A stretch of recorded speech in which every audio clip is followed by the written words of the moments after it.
Good morning, everybody.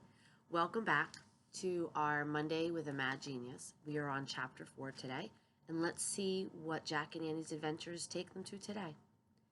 Chapter 4, Battle Scene. Jack and Annie hurried to keep up with Leonardo. "So where are we going?" Annie asked. "To the palace of the Great Council," said Leonardo. "I was hired to paint a fresco in the council hall. I have been working on it for months." "What's a fresco?" asked Jack. "It's a work of art painted onto a wall," said Leonardo. "One must spread plaster on the wall and then paint very quickly before it dries." "Sounds like fun," said Annie. "Not for me," said Leonardo. "I believe great art requires much thought. I like to paint slowly, and I change things as I go along. So for this fresco, I have invented a special oil paint that dries very slowly." "Does it work?" asked Jack. "Too well," said Leonardo. "Now I have a new problem.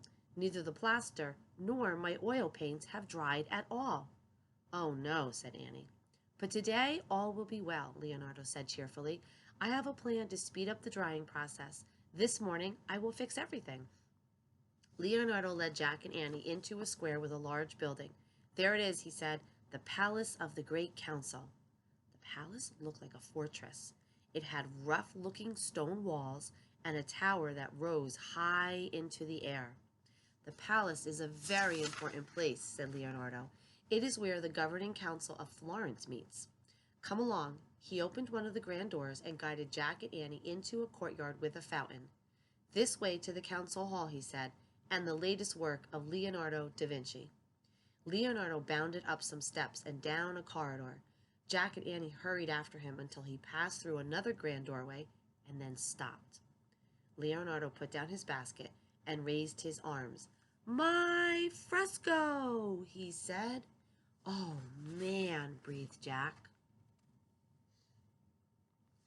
So if you could see up here, this is where they're painting on the wall.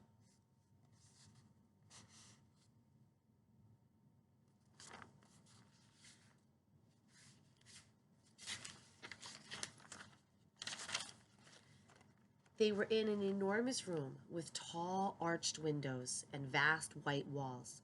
Several young men stood on a wooden platform on the far side of the room. On the wall above them was a giant painting of a battle scene. It showed a tangle of men on horseback fighting over a flag. The men in the painting seemed to be in a fury as they slashed at each other with their swords. Their faces were twisted, their mouths snarling. Even their horses looked wild and angry. "The city has paid me to paint a scene from a battle once fought to defend Florence," said Leonardo. "They wanted me to paint a scene of glory, but I believe war is a beastly madness. I hope my paintings show that." "Oh, it does," said Annie. Jack nodded. It was the scariest painting he'd ever seen. "Zorro!" called Leonardo. One of the young men on the platform climbed down a ladder and jumped to the floor. He was a sturdy-looking teenager with a red face and wavy black hair. "Are things any better this morning?" asked Leonardo. "No, the paint is still very damp to the touch," said Zorro. "Then let us proceed with our plan," said Leonardo. "Did the pots arrive from the blacksmith?" "Yes, over there," said Zorro. He pointed at two large iron pots beneath the platform. "And you brought the wood?" asked Leonardo.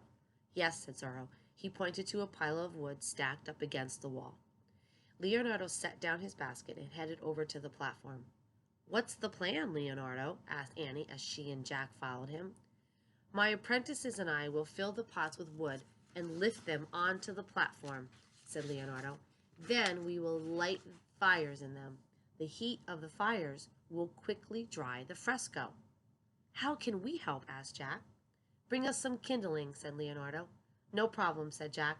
He put down his bag, and he and Annie hurried to the wood stack. "Kindling?" she said. "Small pieces of wood," said Jack. "They catch fire first and help get the big pieces started." Jack and Annie picked sticks and twigs from the wood stack. They carried the kindling back to Leonardo, and he dumped it into the iron pots. Zorro brought over some logs. Then he and Leonardo hooked the handles of the pots to a system of ropes and pulleys. "Pull!" Leonardo shouted. The apprentices on the platform pulled on the ropes. The heavy pots swung into the air. "Steady! Steady!" Leonardo shouted. The apprentices slowly hauled up the pots. Then they pulled them onto the platform and placed them in front of the fresco. "Light the fires!" shouted Leonardo. Zorro lit a candle from a torch burning at the entrance of the hall. He carried the candle up the ladder and used its fire to light the kindling. Soon the wood in the pots began to blaze. "Bring more wood!" Leonardo shouted. "Hurry, bring more wood!" Jack and Annie hurried back to the woodpile. They gathered bigger pieces of wood and rushed back to the ladder. Apprentices lifted the wood up to the platform and added it to the fires in the pots. Soon flames were shooting high into the air, warming the fresco. Standing with Leonardo below the platform, Jack and Annie stared up at the battle scene. The room grew hotter and hotter. With the fires blazing above and smoke curling through the air, Jack felt like he was in the middle of the battle himself. He could hear the clanging swords, neighing horses, and shouting men. He could feel the beastly madness of war that Leonardo had talked about. Suddenly, Jack heard real shrieks. Leonardo's apprentices were all yelling. "It is dripping, master," one cried. "The paint is running," shouted another. Jack looked back at the fresco.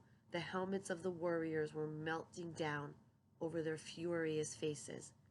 "Ah!" cried Leonardo with a look of horror. "Kill the fires! Kill the fires!" That, my friends, is the end of chapter 4, and it's getting really good.